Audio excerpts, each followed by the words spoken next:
Welcome. My name is Bruce Fine. I'm Vice Chairman, Committee for the Public, and we're confronting tonight a front burner issue that is largely omitted in mainstream media. I think that maybe find an Edward R. Murrow that was needed in McCarthyism, this pandemic, as we have something comparable today. Patriotism is the last refuge of scoundrel, according to British sage Samuel Johnson. Well, vilification or ad hominem attacks is last refuge empire. Of course, we are an American empire. Empires exalt armored knight. They deprecate, marginalize the thinker. They ostracize, censor the unorthodox dissident. I think it's epitomized in Lord Tennyson's poem, Cards of the Light, ours not to reason, die. Attacking dissent is only a short step from exterminating dissent. We are witnessing this ugly retrograde phenomenon playing out since October 7th of 2023. Hamas atrocities against Israel and Israel's merciless genocidal response in Gaza. No water, no food, no medicine, no shelter, no anything. Those are words of Israeli Defense Minister. He added that Palestinians were human animals and according to his ample kept to wish. Now, I think it's important that we are earthbound, not create our own, hoist our own dogmas on what are still very important issues. So I'm going to read very briefly Section 2C of the Genocide, which defines genocide. So we know just not making up our own view of it to see whether it makes sense to say terror devices seen read newspapers the last week. It's genocide is anti-Semitic. So what does Article 2, Section 2C say? Remember, this is the convention. Israel is a signatory, the United States is a signatory, and it's the Holocaust. It says genocide includes deliberately the conditions of life calculated to bring about a group's physical destruction in whole or in. Very simple. It's been applied in other cases, and we don't know of any denied food or water survive. And we see the casualty numbers, they're probably stated, approaching at least 20,000, but you don't have to succeed in genocide. Convention says an attempt, complicity in genocide is also genocide. Also, aiding and abetting genocide is genocide. But is aiding and abetting providing arms or military equipment to a party that is committing genocide? I don't think that there's anyone in this audience who deny that what they've seen and read about and not disputed by Israel is creating conditions of life in Gaza that are truly nauseating, displacing virtually the entire population, babies, incubators, bombing ambulances, journalists, schools, hospitals, anything that moves.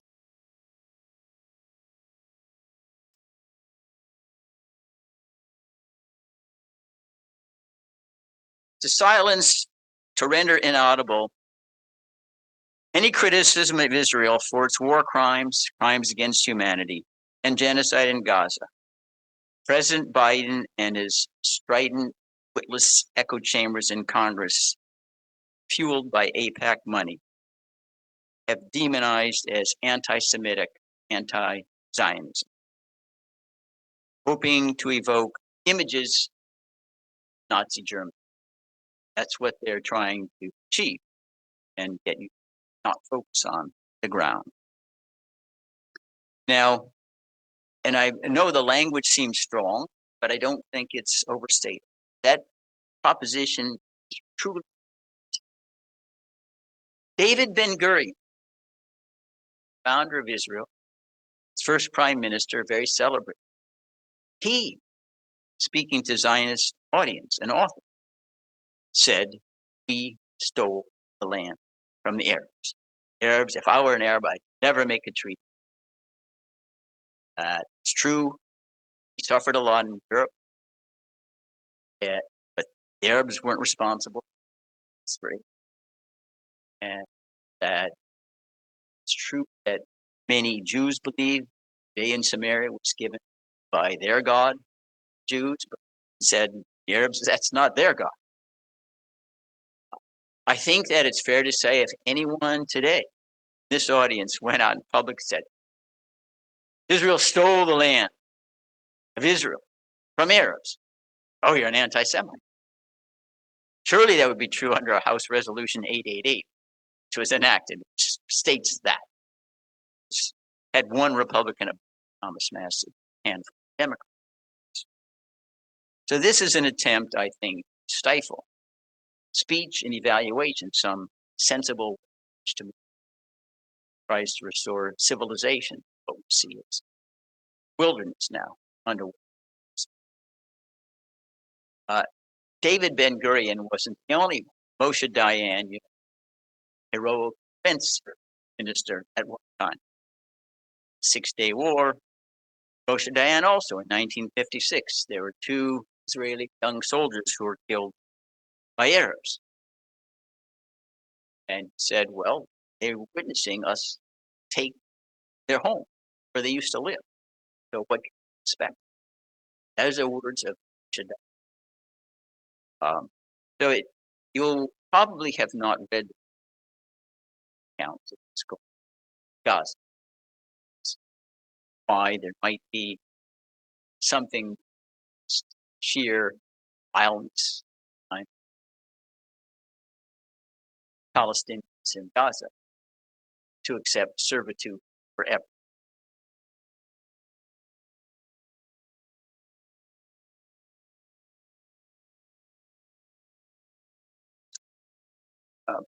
Here.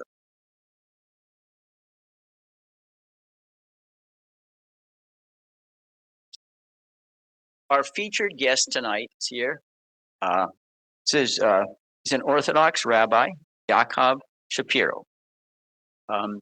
He's the author of this highly acclaimed, here it is, The Empty Wagon. I've read it.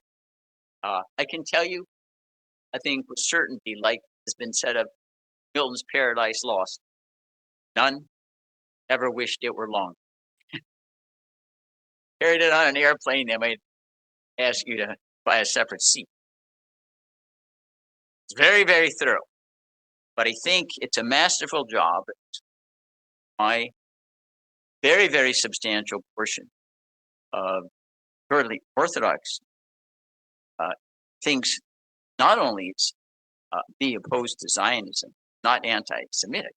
To be a Zionist is itself a form of anti-Semitism. It subordinates religion, state, power, to the opposite of ideal. It might exist, magnificence and save your soul. Every nation that's ever been created is about one thing and power. It's not a philanthropy, not a humanitarian organization. Guarantee having served in government. It's about one power to acquire and expand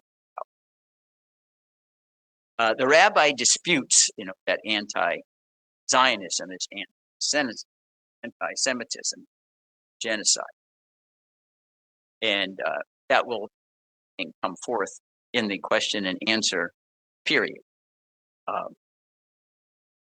I think that we all owe a debt to Rabbi Shapiro. He's front lines in being forthright and challenging the likes of AIPAC, which is not easy to do since they are notorious for retaliation against anyone parts the but he speaks his mind, his vision, is about faith, clarity, wisdom, enormous scholarship. And I think question and answer would be enlightened and come to an understanding of Judaism that is sealed past weeks and for much too long. But with that introduction, let's begin. Shapiro, and he can make some comments that he wants to establish at the outset. Zionism. Thank you, Bruce. That was I don't think my mother could have done a better introduction. And today, by the way, is my birthday. Thank you. They even bought me a birthday cake, is in the back of the, and thank you very much, everybody. As mentioned, my name is Yaakov Shapiro, and I'm in trouble. I'm in trouble because our Congress not long ago declared me an anti-Semite. Congress in Resolution 888, am I right, Bruce? 888 said that anti-Zionism is completely anti-Semitism. Now, you may think, well, Rabbi Shapiro, they don't mean your anti-Zionism. They mean, I don't know what, the PLO's anti-Zionism or something to that effect. But that's not really the case. On a podcast, I heard Deborah Lipstadt, we all know who she is, being asked by Peter Beinart whether Satmar are anti-Semites, if anti-Zionism is anti-Semitism. Satmar, those who have anti-Zionist opinions because of religion. And she said her first reaction is, well, I think the jury's a little bit out on that. Okay. Then she said, well, maybe it's an exception, but it proves the rule or something to that effect. If you want to know why anti-Zionism is anti-Semitism, according to the top Israeli politicians by Benjamin Netanyahu's book in Family of Nations, and he explains, it's very simple, very simple. You may think that Israel to the Jews or for the Jews is just a place where Jews can run in case of another Holocaust. You may think that it's just a place where a majority of Jews exist, the population. But it's much more than that. The Zionists could have had Uganda, various different other properties for their state, but they chose Israel, and they did it not for practicality reasons, but not for utility reasons, but rather for idealistic reasons. There is a big ideology behind the state of Israel, and it's called Zionism. And if you want to know what Zionism is, obviously we have to if you want to discuss whether anti-Zionism is anti-Semitism. The following is stated by Benjamin Netanyahu in his book. It's also on Israel's website from the Ministry of Foreign Affairs, written by Avigdor Lieberman. Danny Ayalon said it, and even Ben Shapiro, no relation to me, please don't think so, also mentioned it, as do many Zionist pundits. Here's a riddle. Finish this equation. Simple algebra. France is to the French what Italy is to the Italians, what Japan is to the Japanese, what Brazil is to the Brazilians, what Israel is to the blank. What's the answer to that blank? What is that equation equal? Well, and normally the equation would say that France is to the French, what Japan is to the Japanese, what Israel is to the Israelis, right? It's very simple. That's without Zionism. That's what would exist. That's what would be the case if Israel would not have a national ideology called Zionism. But since it does, Netanyahu and all the rest, et al., say Israel, France is to the French what Italy is to the Italians, what Israel is to the Jews. That means me. So if you want to know what my country is, and let's say what America is to the Americans, we'll assume goes into that equation too. So if you are all Americans, but but you're not Jewish, so America is to you what Israel is to me. You're American. I'm an American citizen. I was born here. Family's from Poland. I have nothing to do with Israel. I have no plans on living there. Never did live there. But America is to you what Israel is to me. Just like, continues Netanyahu et al., just like you cannot be for the French nationality, and if you don't want France to exist, can't have one without the other, and you can't be for the Italian people if you want Italy not to exist, you cannot be for the Jewish people if you want Israel not to exist. So for whatever reason, you believe Israel should not exist. You're therefore an anti-Semite because Israel is to the Jews what France is to the French. And just like you would want to wipe away French identity by eliminating France, that would be an invariable result. You would also be wiping away Jewish identity by if Israel would not exist. That's why you're an anti-Semite. It's not I'm not saying this. This is what these guys are saying. If you believe Israel should not exist, if you design, so it doesn't matter if you believe it for religious reasons or any other reasons. You believe that it would be improved, perhaps, if it would be a democracy for all, not a Jewish state. Perhaps you believe that it's the interest of the Israelis for Israel to become a democracy and with equal rights for everybody. Perhaps you believe that because you think it's better for the Jews in Israel and in the rest of the world. Now, you may or may not be right. Your opinion may be smart or it may be dumb. It may be accurate or inaccurate. It may be good or bad, but it's not anti-Semitic if you believe any of those things. And yet they say it is, and this is why. Israel became, the problem is, what is a Jewish state? You've heard, I'm sure, the argument that it's used as an argument that there's only one Jewish state, but there are so many Arab states. But there's only one Jewish state, but so many Muslim states. The reality is, there's not a single Arab state or Muslim state in the sense that Israel claims to be a Jewish one. Israel's 2017 nation state law says that Israel is the nation state of all Jews and only Jews all over the world. That means Israel is my nation state. That means two things. Thing number one, Israel is my state. If you're a Jew and you don't live in Israel, you have nothing to do with it.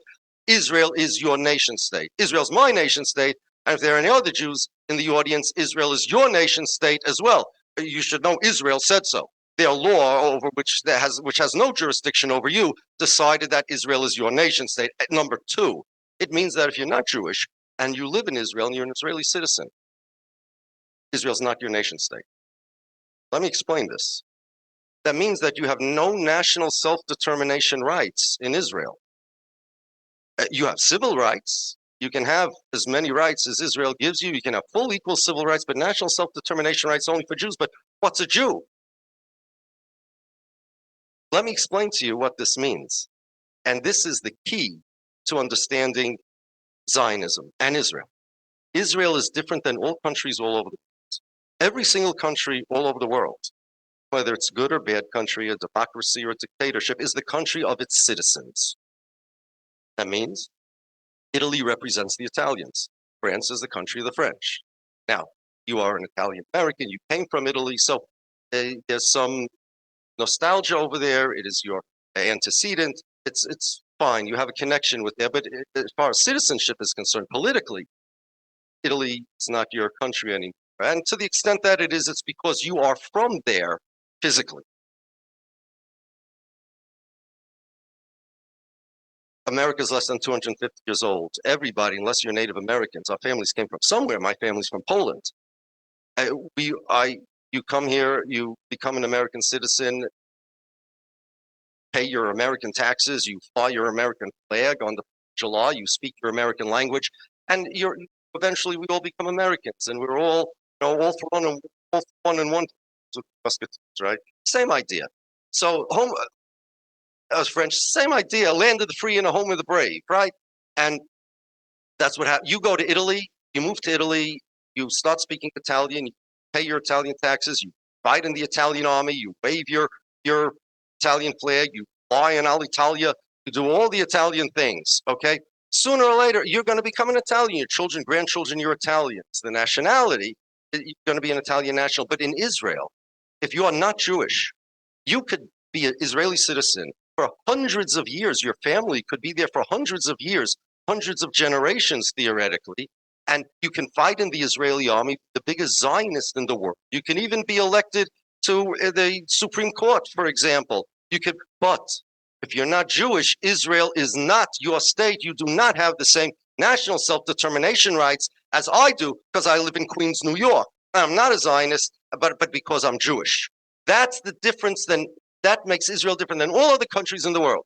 All other countries in the world are the countries that are citizens. Israel is the country of the Jews, and they get to define Jew, by the way. There was a Supreme Court case in Israel. I mean, what's a Jew? I mean, Israel claims to be a secular state. They do not run according to Jewish law. When they made their Declaration of Independence, they did not have a constitution. They refused, against the urgings of the Orthodox Jews, to mention God in their Declaration of Independence. A completely secular state. Ben-Gurion said he does not believe in the God of the Bible. No problem. They're secular. They're secular state. And yet, if you want to become an Israeli national, you need to go through a religious conversion if you're born Jewish. There was a case, a guy, Brother Daniel Refusion, his name was. He was born Jewish, and he hid in a monastery in a town called Mir during World War. Eventually, he converted and became a Carmelite monk. He was no anti-Semite. He helped Jews escape in the Holocaust into the forests. And after the war, he wanted to come to Israel because, based on the law of return, because he was born Jewish, right? Now, remember, it's not a religious state. So he was born Jewish. Now, these many Zionists are atheists. And Max Nordau, his last words, like on his deathbed, was, "There's nothing else after this world. It's all over." He didn't believe in God. Ben-Gurion said he doesn't believe in the God of the Bible. There can be an atheist, no problem, and you're qualified for the law of return. How about if you're born Jewish, but you're a Christian? Brother Daniel, his name was. They had a Supreme Court case. They ruled he is not qualified for the law of return because he's not Jewish enough. So if you don't believe in any God, you're a Jew. But if you believe in a God, but he's a Trinity, you're not a Jew. If you don't believe in any Messiah, then you can still be a Jew. But if you believe in a Messiah, but that he came already, then you're not Jewish enough. None of this is intellectually sound. None of this makes any sense. And later on, hopefully, we'll be able to explain why this is. But they once had a Supreme Court case in Israel to make an Israeli nationality, right? Makes sense. And the court ruled against it. There's a Jewish nationality. By Israeli law, there's no such thing as Israeli nationality. There's Israeli citizenship. But Jewish nationality, they said making an Israeli nationality is against Zionism. And what's going on over here is that Zionism changed the definition of a Jew from a religion to a nationality. Without going into the details, once upon a time, many years ago, Jews all understood, as the Bible says, when God gave Moses the law on Mount Sinai, that's when we became a people. A Jew means somebody who's commanded to fulfill God's law, the Torah. Non-Jews are commanded to fulfill 7 Noahide laws, but Jews are commanded to fulfill 613 laws. Wherever you have the word Jew, you could take it out and replace it with commanded to fulfill the 613 laws. Every religion has its rules, and the rule of Judaism is that even if you don't believe that you're obligated to fulfill laws, even if you don't believe in the Jewish story, you're still obligated whether you believe it or not, whether you know it or not, and that's what makes you Jewish. That's the Jewish religion. Very simple. God gave the law to Moses. That's our story. The rest is commentary. Hayoim hazen yeh salom. Today you've become a people. As Rabbi Sadia Gaon, who, by the way, Herzl, he didn't know who he was quoting, but this was such a well-known dictum that Herzl nonchalantly says it. It means we are only a people by means of our faith. But if you were to eliminate the Jewish religion, the Torah, it's called, from the Jews, there's no difference between me and any Gentile, any non-Jew. Only difference between a Jew and a non-Jew is that Jews receive the Torah. Now that's how the Jews perceive themselves. And if you don't, I'm not asking. I'm trying to recruit anybody to my religion. Not trying to convert anybody tonight. If you would like, fine. I don't recommend it. We don't proselytize. If you insist, we could discuss it. We'll work it out later. But this is what my religion says. It's very simple. That's it. Beyond that, I have no Jewish identity beyond Whatever the religion says is my obligations, it says is my my uh, privileges, it says is my compensation and my responsibilities. It's a job description. If you want a better definition of Jew than religion, because of the way word religion is used, you could say it's a job description given by God, and you have the responsibilities, and you have compensation, and you have that's all it is. That's fine, no problem. The Zionists didn't like that. They didn't like that because of the values, some of which Bruce went over. Jews, well, the early Zionists, Herzl, Ben Gurion, Jabotinsky, they looked at Jews as disgusting. That's Jabotinsky's word. He said that if you can't find, you want to know what a Zionist is, Hebrew, they call them Hebrews. You don't know what a Hebrew is. There really is no model that we could use as an analogy. So instead, what you want to do, if you want to know what a Zionist is, take a Jew and imagine all the exact opposite characteristics of what that Jew has, and that's a Zionist. A Jew is ugly. A Zionist is going. A Hebrew is handsome. A Jew is weak. A Hebrew is strong. A Jew is cowardly. The Hebrew is courageous, and the Jew, it's on and on. And he said this in 1904 or on as a eulogy on Theodore Herzl. He was a perfect Hebrew. Me and Jabotinsky agree perfectly on that. He absolutely personified the exact opposite characteristics of a classical Jew. Classical Jews, we eschew violence. We don't like, you look, there was all over the Bible. Religions depend on your interpretation of the Bible. Our interpretation of the Bible, soldiers, the warriors weren't warriors. They were like rabbis, and whoever was more righteous, God gave them grace from heaven, and they won the war, etc. It's a religion. Judaism is a religion. God, splitting of the sea, angels, miracles, Moses, law, supernatural. It's very simple, like many other religions, right? The Zionists, no way. There's anti-Semitism. You know why there's anti-Semitism? Because of these guys. Who is strong, our sages tell us? He who conquers his own urges. No, no, no.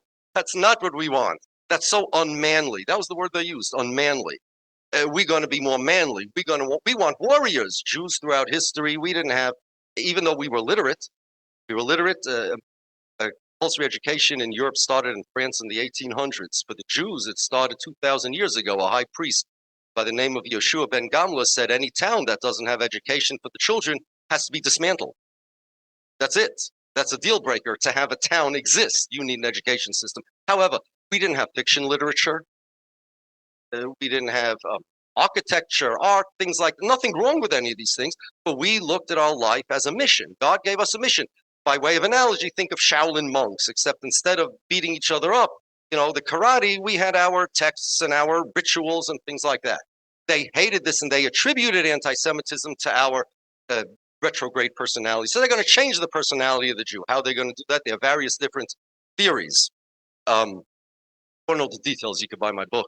But the Zionist theory was basically that nationalism, it came to the days of nationalism, let's say the 1800s, like 1700s, worked so well for so many people. Open states, it transformed people from subjects of their king to actual nationals. You were no longer a subject, you were no longer fighting wars for King Egbert. You were an Englishman, you were a Frenchman, you were a Russian. Let's transform the Jews into a nationality. Good idea, right? The problem was Jews had no national characteristics. What's a nation? You can put a race like they used to do in the old days. You maybe land, language, and culture, etc. Jews had none of that. We didn't have a common land. We didn't have a common language. Jews spoke all sorts of languages. In ancient biblical times, they spoke ancient Hebrew. The days of the Second Temple period, we spoke Aramaic. It's a clip on YouTube. Netanyahu. See, this is not a joke about Netanyahu. No, this is a real story, really happened. The Pope went to visit Israel and speaking to Netanyahu through an interpreter. And Netanyahu says, here Jesus lived and here he spoke Hebrew. So the Pope says, no, Aramaic. And the Pope was right. So Netanyahu says, well, he understood Hebrew. Maybe he did. but the Jews were not united by, even when we spoke Hebrew, the holy language, that's not what united us into a people. By English, it unites Anglos into a people. It was only our religion that united us into. The Zionists said we need to equip the Jews with new equipment. And now let me give you an analogy that perhaps most of the people here will find easier to understand. There's such a thing as Christian nationalism, right? Now let's say the Christian nationalists would one day acquire a country. What would be this is a Christian nation. What would be the relationship between Christians in other countries, diaspora Christians, with the Christian nationalist country? Do you have any connection with it? Well, they would say, let them say. And what would they say about it? Well, this is a country, maybe they'll say this is a country that benefits Christians. They could say whatever they want. This is the thing about Israel. It's Jewish nationalism. They created the Jewish national state. And they claim that their relationship with the rest of world Jewry is not merely they are a state where Jews can escape, not merely they are a state to benefit Jews. They are the state of the Jews. I have a problem with that. My problem is, first of all, I'm an American. I'm sorry. I don't need any Benjamin Netanyahu coming when Barack Obama made a nuclear deal with Iran to our Congress, saying to my Congress, my gosh, I am here, he said, not only representing the people that voted for me, but representing all Jews all around the world. No, I'm sorry. You don't represent me. You do not represent me. I did not vote for you. I don't want to vote for you. You didn't even ask me whether I want to vote for you. There is no other country in the world like this where a foreign prime minister is going to come to our Congress and say, I represent some of your citizens, President Obama. Is that nuts or what? Now, what's his name? Jonathan Pollard, the famous disgraced spy, he said, it was all over all the Israeli newspapers, that he would suggest that Jews spy for Israel on America because Jews will always have dual loyalty. Do you understand what's going on over here? Is this not anti-Semitic? Is this not a classic dual loyalty trope? And for Congress to say that, to agree with this, to say that anybody that disagrees with some foreign ideology is an anti-Semite? No. Even if you're an atheist and you don't agree with my religion, you're not an anti-Semite. You're an anti-Semite if you don't like me because I'm Jewish. You have free reign not to agree with my religion. You have free reign to say, you know what, Judaism, wrong. Judaism treats women improperly. Orthodox Judaism, ultra-Orthodox Judaism, you'd be wrong. But there are people who say that's not anti-Semitic. It's ignorance. If, let's say, you say, well, I don't like animal sacrifices. There are people that say that.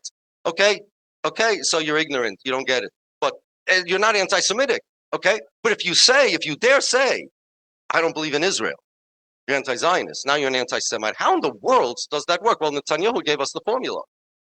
I don't want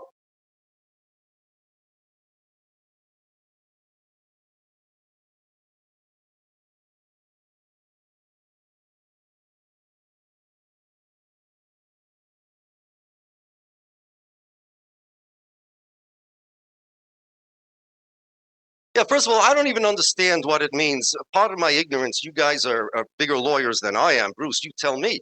Do countries have rights altogether? Forget about governments. We're talking about countries. Yeah, I don't even know what it means to say a country has a right. I don't even know what it means. People have rights. I got that. I don't even know what it means. But whatever it means, we know what the formula is. Israel's Zionists have told that to us. Congress more recently had said, and I'm really, really offended, and I'm really scared, honestly, as a Jew. They said that without Israel, Jews would not be safe anymore. Now, this is my Congress. I pay taxes to this, a lot. I live in New York. New York City. I pay lots of taxes, okay? We pay, another 4% or something, income tax, city income tax. What, are you out of your mind? I pay all these taxes, and you're telling me that I am the only minority in this country that needs a foreign country to protect them? Excuse me, where's my police? Well, what are you talking about? And now let me ask you this. Do you know why this is anti-Semitic? Never mind that it's scary. Why are people loyal to their countries? All sorts of different philosophies, but obviously, especially in liberal democracies like America is, not an organic, a liberal nationalism like America is supposed to be. as opposed to, let's say, organic nationalism, right, or ethnic nationalism. In a country like America, the way it works is the country provides me services, and in return for services, I'm loyal to the country, right? It's very simple.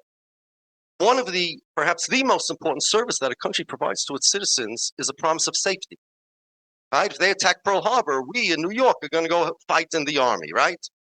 But if my government is saying that my safety is secured only by a foreign country, to who are they saying I owe allegiance for protecting me, for protecting my security? This is Zion. First of all, it's ridiculous anyway. Israel's safe.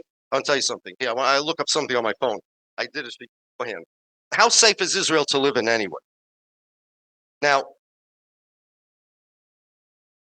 Israel is the most unsafe place for Jews to live as Jews anywhere that Jews live anywhere all over the world. Here's the data. Look at this. Okay, so I have over here something called, there are various different versions of it, but it's all pretty much the same. The 2023 Global Peace Index, a snapshot of the global state of peace by Vision of Humanity.org. There are various different organizations that track this. What are the safest and most dangerous countries to live in? So the safest, Iceland, okay? Denmark, Ireland, and New Zealand. Those are the most safest countries, okay? On the bottom of the list, down by the end where there are about almost 200 countries in the world. The worst is Afghanistan, Yemen, Syria. I'm going up the list from the most dangerous. Afghanistan, Yemen, Syria, South Sudan, Democratic Republic of the Congo, Russia, Ukraine, Somalia, Sudan, Iraq, Mali, Central African Republic, Ethiopia, Burkina Faso, North Korea, Iran, Turkey, Pakistan, Myanmar, Nigeria, Israel. There it is. There are only 20 countries in the world. More, by the way, this is as of June this year. Didn't even include October 7th. Now, I wish them all well. Absolutely. And I would vote for Barack Obama, to give them more, what do you call it? The missile defense systems?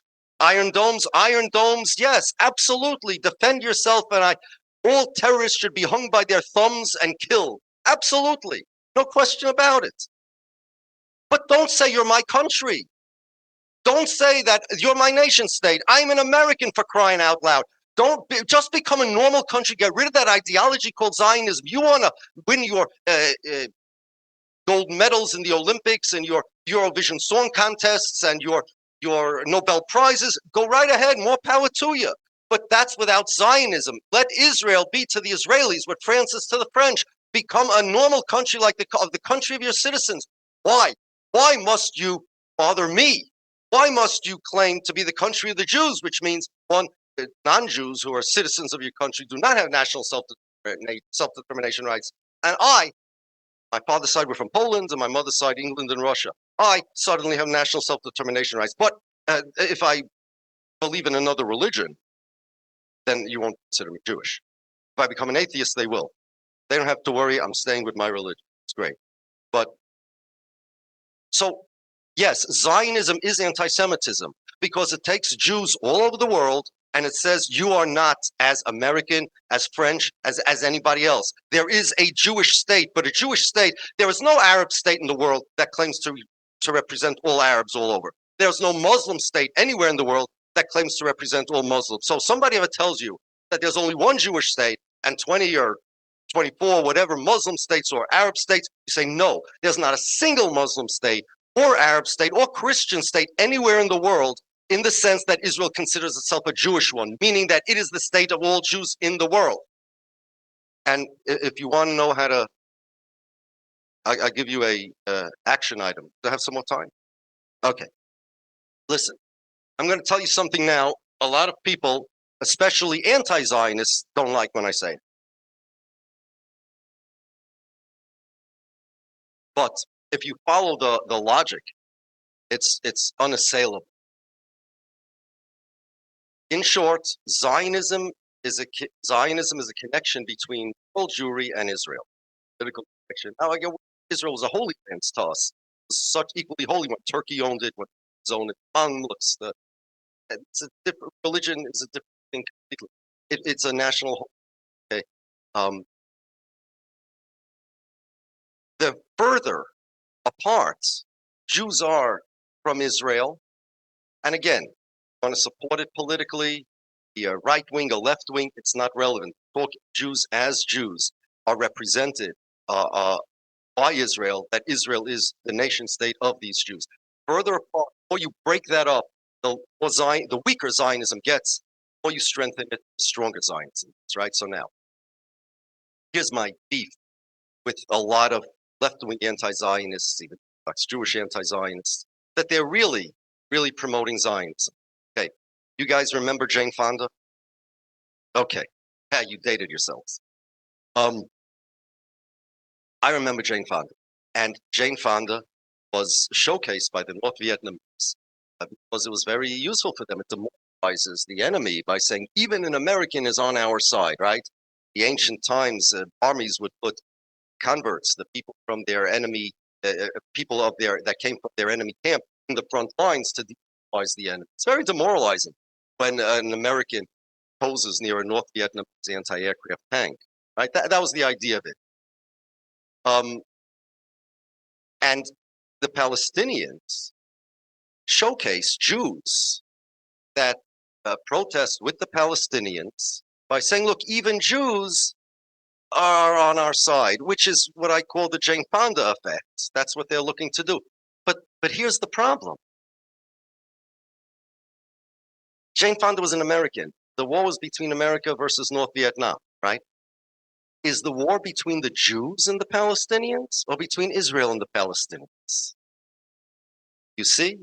If they would find Israelis, there would be IVP, Israeli Voice for Peace. You would have the Jane Fonda effect, right? If you would have Israelis protesting with the Palestinians, you'd have the Jane Fonda effect. But if you have Jews in America protesting with the Palestinians, and again, I'm not telling anybody what politics they should have, but you do not have the Jane Fonda effect because by claiming even Jews are on our side, you're you're saying explicitly that Jews are the combatants, Jews are the enemies over here, and even Jews, if Jane Fonda was an American, if a French Jane Fonda wouldn't work, and an American Jew should not work either. And by doing this, by saying, look, I'm as a Jew, as an American, do whatever you want, as a taxpayer, you can do whatever you want. This idea of showcasing Jews on the Palestinian side, that promotes Zionism because it says that the Jew, even a Jew, is on our side. I mean, even a Jew. Israel is your enemy, not the Jews. And that's why people ask me in the street, they see me in Midtown Manhattan a while ago. A guy came, didn't speak much English, so he took out his phone and punched in and Google Translate some language. I don't know what it was. Encouragement for your country. Okay, I looked Jewish to him, so I said, United States? He shakes his head. I said, Israel? He nods his head. I said, my country is United States. Okay? My country is the United States. Again, anybody could be, I'm not telling anybody what politics to have. And what I'm saying is Israel and Palestine's conflict, all the human rights issues over there, the conflict itself is as relevant to me as a Jew as Russia and Ukraine. There are Jews in Ukraine, they're in danger. There are Jews in Israel, they're in danger. There's rockets, I got that. Jews are Jews. But Israel is no more connected to me than Ukraine is. The Israeli flag is no more Jewish to me than Ukrainian flag is. And the idea that because I'm Jewish, therefore I'm connected to a foreign country in all the different gradations between what I say and what Israel says is absolutely anti-Semitic, and it's offensive to me, and it's scary. Because I'm sorry, if people are saying that my country, the country that's responsible and is going to protect my security is some foreign country, what's the next step? Adolf Hitler in Mein Kampf. This is not one of these, comparisons to Hitler that everybody does. Mein Kampf. It's chapter 2 or chapter 11. I forgot if it was Roman numerals or regular. It's a 1-1. And maybe Roman numerals and it means 2. I forgot. He says, Jews say that they're Germans, but of another religion. They're lying to you. They're lying to you. They're really a different nationality. They're not really Germans. And then he said, and any doubt I had as to this formula, you have to do is ask the Zionists. because they'll tell you Jews are a separate nationality. And the other Jews that aren't, they don't disavow them, they don't disown them or something. Adolf Hitler in Mein Kampf says this. Absolutely, that was one of the Nuremberg laws, stripping them of citizenship. First, they stripped them of their nationality. Then in Israel, nationality and citizenship are two different things. Jewish is a nationality, which I am a member according to Israeli law. But citizenship, I'm not an Israeli citizen, I'm an American citizen. So you see, there's reason for me to be scared. If anybody can tell me why I shouldn't be scared, please let me know. The best reason not to be scared, I speak to people who are not scared, is because they don't know anything about history. They don't know anything about Zionism. They don't understand this whole thing. And all they know is, as Theodore Herzl said, that if you want Zionism to get off the ground, it'll have to get off the ground on an emotional level. That what was German nationalism, he said, built on? Well, red and gold confetti. Flags, a flag somebody will live and die for. I don't live and die for flags. I live and die for I hope we live. I agree with General Pat. You don't die for country. That's not the goal. Exactly. I agree with General Patton. I'm not dying for my country. I'm dying for love and various different causes, and I have a religion that says you have life for certain cases, and I would. But the idea that some other country is in charge of my safety, I'm sorry. That's scary. And the only reason people aren't scared is because they don't understand any of this. And ignorance is not really a answer to our problems.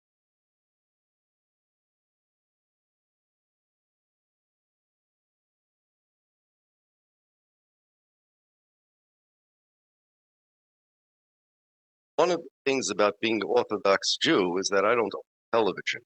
And I have better things to do with my time than listen to some congressman fight with a bunch of presidents. But I do know what happened. So don't tell anybody, but I do. So here's the story. Two things need to be made in preface to understanding what happened. Number one, the question, correct me if I'm wrong, was not, do you consider such speech abominable? Do you consider such speech abhorrent and disgusting? To that, the answer must be yes. Absolutely. Absolutely. But correct me if I'm wrong, it was purposely not made to be the question. The question was, is this illegal under your code of conduct, correct?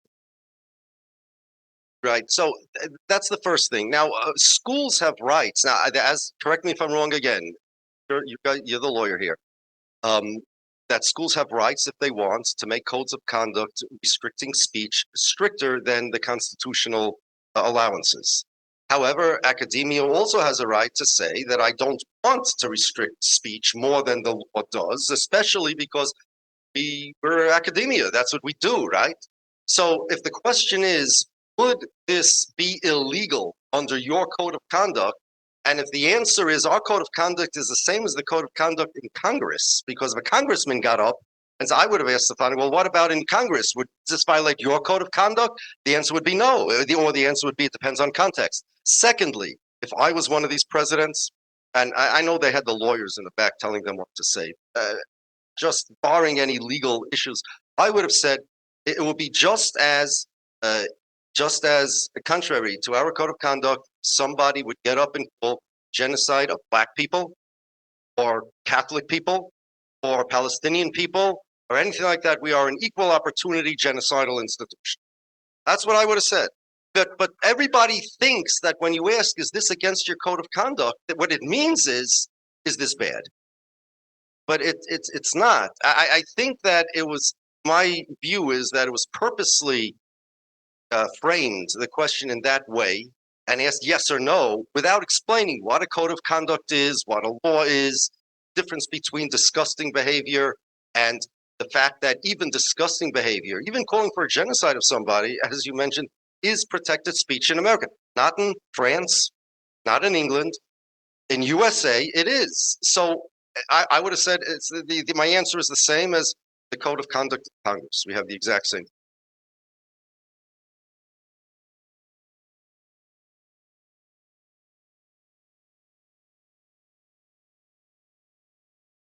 But you see, I agree with that, and the the probably I'm guessing over probably what would come next is, well, do you know that Palestinians are saying from the river to the sea? That means genocide. Don't you know people are calling for the, or if somebody wants to be really deep about it, don't you know that people are calling for the equal rights in Israel, which means Israel wouldn't be a Jewish state anymore, which means there are no more Jews anymore, something like that? That's a guess as what would be. And again, I think that it must be emphasized that such speech is detestable, more than detestable. It's scary, detestable, and we should do everything in our power to make sure it doesn't happen. However, according to the Constitution of the United States, there is not much in our power to prevent it. So if presidents would have answered, asked, hate speech is protected under the Constitution, that would have been probably a better. Oh, can I explain how we got here? See, a lot of Zionist to get people to believe this is an identity against the Jewish people. But even the people that believe this, that anti-Zionism is anti-Semitism, are not entirely to blame. They're not necessarily bad actors. Here's the thing: part of if you don't believe my narrative about what a Jew is, right? God, Torah, Mount Sinai. So what then is a Jew? It's not an ethnicity. It's from all sorts of ethnicities, right? An Ethiopian Jew and a German Jew, same ethnicity. That's not a race. If it's anything except a religion, then can a Jew be a Christian? They have a Christian of many ethnicities, but not which one? I mean, it's very strange. But and so there was this identity gap, identity crisis. That's the subtitle of my book: Identity Crisis, Identity Theft. Among the Zionists or even the secular Jews, Zionism was trying to fill that gap. You're a national. You're filling the gap of who are you. But part of being Jewish is there's a very powerful, almost irresistible narrative to the Zionist story. The Jews were persecuted, no question about it. The Holocaust, like the worst thing in maybe all of history, right, happened to the Jews. Shortly thereafter, it's like a plot in a C-list movie where there are a bunch of people being bullied, weak people, maybe they're old people, maybe they're kids, maybe it's drug dealers, the mafia bullying people, and they get harmed, killed, harassed, and then one day they get together and with broomsticks and rocks, they beat up the villains, and they take over the neighborhood. Typical plot.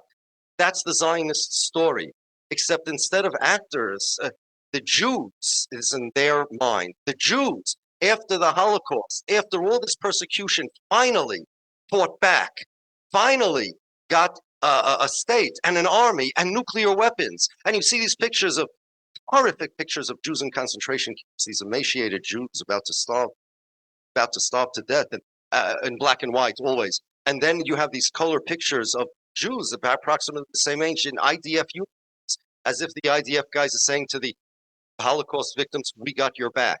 And you have this powerful narrative that everybody relates to. But more than that, they actually took this narrative and knocked it into the heads of Jews and Gentiles to the point where it's not only front and center of their thinking, the Holocaust, it's literally part of their identity. Not long ago, a Pew survey asked Jews what's most essential to being Jewish. And the thing that was essential to being Jewish more than anything else was remembering the Holocaust. Now, I understand that remembering the Holocaust, of course, it's enormously important, and there are enormous lessons you can learn from it. But two things about the Zionist version of remembering the Holocaust. Number one, it's literally part of your identity. Herzl said that who's a Jew, whoever the anti-Semites hate. So your identity is to be a victim and a Holocaust victim. That's why in every town, including where we are now, where there are Jews, there is a Holocaust memorial or a Holocaust museum. There aren't yeshivas in every town, but there is a Holocaust thing, and it becomes part of their identity. And the second thing is that the last chapter of the Holocaust studies is about Israel. There's the before and after. Israel is part of the Holocaust narrative, part of the Holocaust lessons, such that if you don't like Israel, You want to tear out that last chapter, and what do you have you left? Just Holocaust. The Holocaust studies end with Israel. The movies of people go visiting Auschwitz, they come out with Israeli flags. That binary, that Boolean concept of Holocaust or Israel, and Holocaust is part of your identity. So now, and nobody helped the Jews during the Holocaust. Nobody helped the Jews. So now you have a state of Israel that's living on this narrative. This is their national narrative. And just because the UN is against them, and America is against them, and Europe is against them, so what?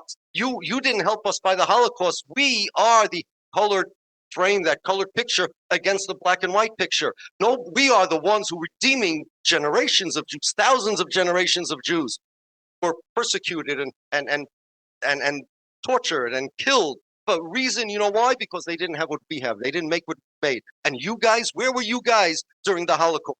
You guys, I don't care what you guys want. The whole world always was against. There was a hit song in Israel in the 1970s. The world is against us. The lyrics, and they had kids in choirs singing. The whole world when something. It was always like this. We don't care. The whole world let them go to hell. They never helped us. Who is as great as Herzl, etc., etc. This is their mentality. So when you come to them and you say, put down your weapons, immediately their identity, consciousness, that means is let Hitler. Let Hitler.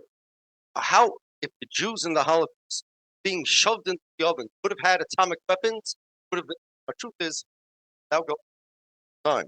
All of this is concocted. It's yes, obviously, you know, the Holocaust. And if you say that Israel isn't the last, Israel shouldn't be the last part of that book of the Holocaust studies, then you're a Holocaust denier because you denied the climax of the book. The climax is Israel. No, the Holocaust is very important lessons to learn. The problem is to the Zionists, lessons always end with Israel. But you have to understand this is what you're feeling. This week journalist, Alsop, his name is. He once told the mayor that she has a problem dealing with politics because her and the Arabs said, you have a Masada complex.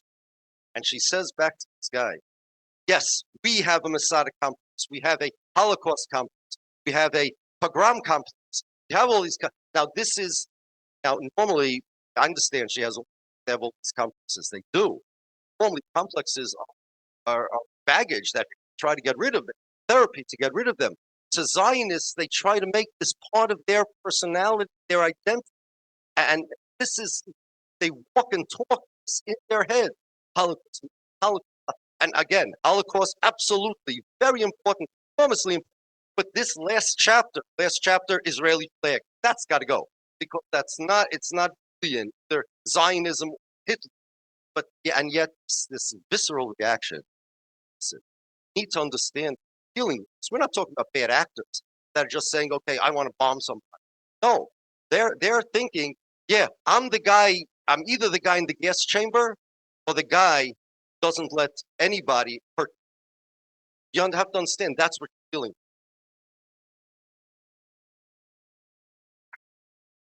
Let's open it up to question. One question before.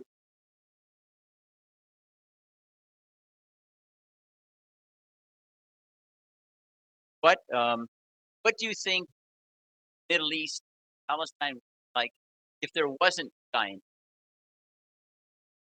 Okay, first I must preface my answer by stating that I'm an American and I know no more about the Middle East than anybody else who's an American.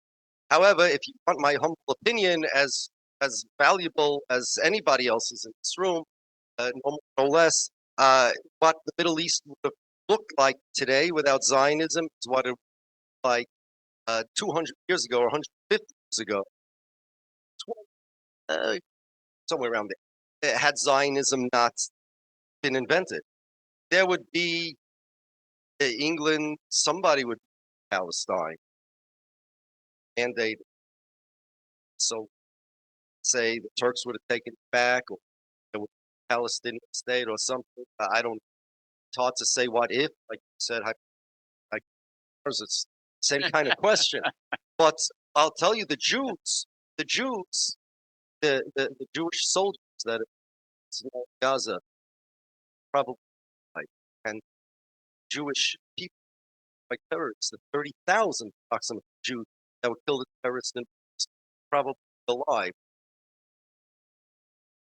Washington, D.C. or Florida. And yes, again, I know that if there are any Jews in the audience, you're thinking, what do you mean? What do you mean? They killed us. We had a state, they killed us. Yes, but today, in the 20th century, the United States of America is the greatest country in the history of the world. It's the greatest country. We have many Western countries. We have freedom of. Yes, there is anti-Semitism. Of course, there's anti-Semitism. On the way here, I experienced anti-Semitism. Nothing. Thank God, I'm still here.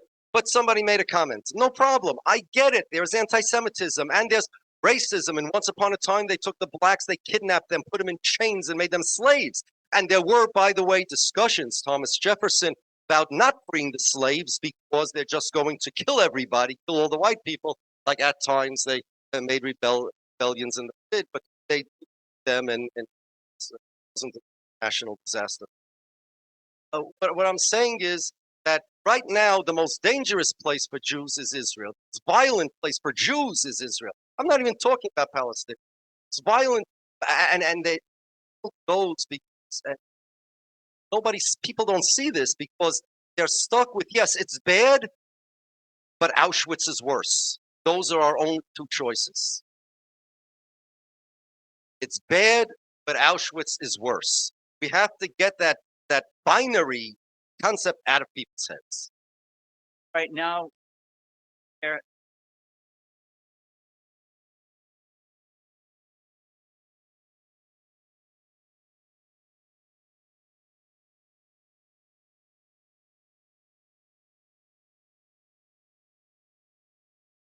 prior to the terrorist attack on October 7th, there were these major protests erupting in Israel, control the judiciary, right and left fighting. How do you see that evolving at this point? It seemed like there was a real pushback against what many Israelis felt was affronted democracy. So first, I must preface my answer by saying that I'm an American and have nothing to do with Israeli politics. It's like asking me about what's going on in China. That said, I'll tell you my own thesis about the definition of a democracy, and that will answer this question. Democracy involves two things. And again, I never went to college. This is just my own. Democracy involves two things. Number one, majority rule by the people, however, whatever. Two, protecting the minority that doesn't, protecting their rights from the majority. You need both. Without a democracy, remember Hitler was democratically elected. Okay, so in Israel, you need those two things too. You need a rule of majority rule, a democratic vote, and that you have the government. But you need to protect the minorities from the government because there are such a thing as inalienable rights. And in order to do that, you need checks and balances, and you need a judiciary that is not appointed by the government. Without that, you don't have that second part of a democracy. I know Israelis were screaming, but we need people that are democratically elected. That's not enough. We also need to protect the minority from the majority to make sure the majority doesn't take away the inalienable rights of the minority. Agree with that, John? My question is, how do you define terrorist? Someone protect their property, find. I'm not the one that defines terrorist. And my answer is, I don't know. You have to look it up in the dictionary or ask one of the lawyers. And I don't have much terrorism here in America. Again, please bear with me, indulge me. I'm really serious, and it wasn't just a manner of speaking. I really have nothing to do with Israel. Nothing. I'm an American and I'm Jewish. I have nothing to do with Israel. I don't see any much terrorism here in America. I do remember 9/11. That certainly was. But really, can ask an Israeli or somebody that's involved their events and politics questions about Israeli judiciary and Israeli terrorists. I'll answer you to the best of my ability. But my answer to your question is, I don't know. I'm not a lawyer.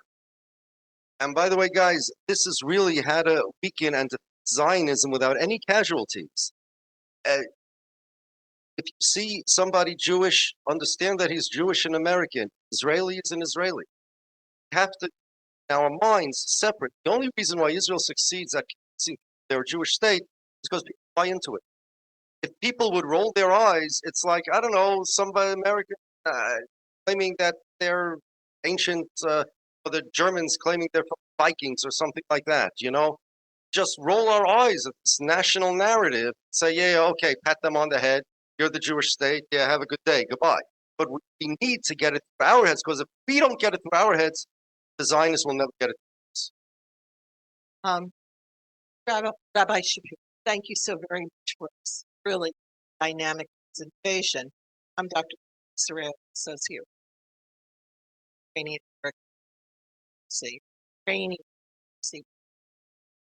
and I have a specific question about what happened here. In 2000, Congressman Owens from Market to be his fellow on affairs. This is fellow for 7 years. I dealt with most of these were pertinent to his constituency. Had a very large Eastern and Orthodox Jewish constituency. And so we're addressing issues that are concerned, again, a large Pakistani American constituency. What he made a point when I was first brought this to was that there was every seat in Congress, House, every seat in the House, every seat in the Senate was wired. This was support from American Jewish lobby. This is financial. No matter how much with that up in Nebraska or Oklahoma, very small Jewish population, really didn't matter. It's a national funding structure that fed to every seat Congress, varying amounts, big and small. And I think what we're seeing is the manifestation, realistic manifestation, which we just had described in Congress by language about, we just heard about being anti-Semitic. How are we ever to go forward here if every seat in Congress is wired? If I may suggest, the first step mentions the American Jewish lobby. I'd like to point out that in the word AIPAC, there is no J. Yes, you're right. I'm sorry, but I was trying to think of AIPAC. Right. Think of AIPAC. See, that's the first way to start it. It starts, actions start with ideas. That's what I believe. That you can't fight Soviet Russia without fighting the idea of communism. So long as people cling to this narrative that the Jews in America are only safe because of Israel, they will literally, not as if their life depended, because they believe their life depended on it, do what you described. Those are Zionists, and they believe that their life depends on it.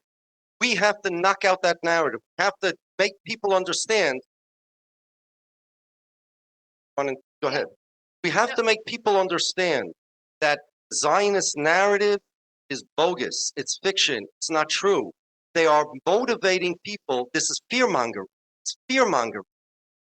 Jewish theology claims all the back when Messiah comes. So is that the theology? Are you going to go back to Messiah coming? That then you. My understanding is this was a big fight. That's why there's used to try to go back to Zionism. Second. That's right. That's a great oversimplification. You know, Zionists always point out how the Jews have always said, in short, next year in Jerusalem, at the end of our pace. I want to tell you a secret that they don't tell you. Today, the Jews in Jerusalem also pray next year in Jerusalem. Isn't that funny? The answer is because the Jerusalem that we're praying for is not the Jerusalem that exists today. It will be in the same place, but it's a concept. However it is, it's a messianic world that we're looking forward to, not national self-determination. That the Zionists invented. The first one, according to Israel's greatest ever political scientist, Shlomo Avineri, he said, Heinrich Gretz, more than anybody else, contributed to this idea that the Jews throughout the ages were looking for national self-determination to go back, and the only question is the timing. Zionists love to say that. It's a lie, absolutely untrue. It is true that that nowadays our mission is to be a national mission, or peoplehood mission is to be all over the world and not collected in the Holy Land. However, what we are looking forward to is a messianic renewal of the world, where the wolf will lay down with the lamb, where the glory of God will be revealed to everybody, and all the Jews will repent from their secularism and their various different other sins. And it's going to be a completely different world, basically. And we're going to what Israel is today is not what we're looking forward to, and we will never ever be a people because of a country. Israel is a holy land. It's holy, like a synagogue. You can want to be in a synagogue. Ask where in Eastern Europe you're from. Bulgaria. I don't know Bulgarian, but in English, the word homeland doesn't tell you a lot about what a homeland is. But in French, la patria, Mother Russia, I heard from an Italian, and in Italian it's like that too. And in Hebrew, it's moledet, the place you were born. Israeli Declaration of Independence says here the nation was born. It's not true. We were born at Mount Sinai. We are not looking for a homeland. We are looking for a holy land. It's a spiritual, holy, religious concept. This idea of national self-determination, just a question of when, it's absolutely untrue. Now, the reason why people did not agree with the Zionists was partly because of this, but it is true that we are not allowed to have our own states nowadays by Jewish law, but that's true even without the nationalism. Let's say you would agree with my definition of Jew. The Zionists would agree with it. They would say, a Jew is God, Mount Sinai. We're not a nationality. We're only a religion. This group of people from this religion decided they want to create a state only for a safe haven, not because a national homeland and not as a nationality, would still be prohibited. The nationalism, and therefore, when Zionism first came onto the scene, there was nothing to discuss, because even those that weren't nationalists knew that their whole idea of creating a state was prohibited. However, and listen carefully, because people don't realize this, there's not a single prominent anti-Zionist Orthodox rabbi that I could think of that did not mention that nationalism is considered heresy. Jewish nationalism is considered heresy according to Judaism, because it redefines what a Jew is. Meaning, even if the Zionists would not create a state, even before 1948, Zionism was against the Jewish religion, even according to Achad Ha'am, who never wanted a Jewish state, right? So it's cultural center. The idea that the Jews are a nationality is against the Jewish religion. Zionism presupposes, if this is not their definition, it presupposes two things. Thing number one, Jews are a nationality. Thing number two, Israel is their state. That itself is against the Jewish religion. It is a redefining of Judaism, and besides that technical problem of making a state, even if you would not make a state, the idea of nationality, Jews being a nationality, is itself, even without a Jewish state, against the Jewish religion. And that is at the core of Zionism. Hi, thank you so much for that. I'm a grad student at Judaism.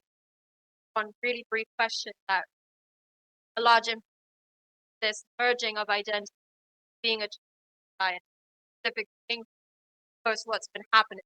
So one thing I'm really interested in, really, how we about young members who think allyship, Israel's about knowing the difference, what is, and then in a short sentence. The definition of a Jew, according to Judaism, is somebody who's commanded to fulfill 613 commandments. The definition of a Jew, and it does not presuppose any nationality. Zionism presupposes that Zionism claims Jews are a nationality and Israel is its state. That's false. That's the difference. Everything else flows downstream from there. According to Judaism, Judaism means God gave the Jews the law. Very simple. God gave the Jews the law, those three things. Now listen to this. Change any of those three core things, you created a new religion. God, well, the ancient pagans made a new God. That's a new religion. They made totem pole gods, right? Sun gods. The Christians made a new law, a new testament, so they created a new religion. The Zionists created a new Jewish people. God gave the law to the Jews. If you change the God, you change the law, and you change the Jews. It's a different religion. That's the difference. There's no nationalism. There's no nationality according to Judaism. Israel's constitution says, here the nation was born. Those words. The Bible says, we were born at Mount Sinai. That's the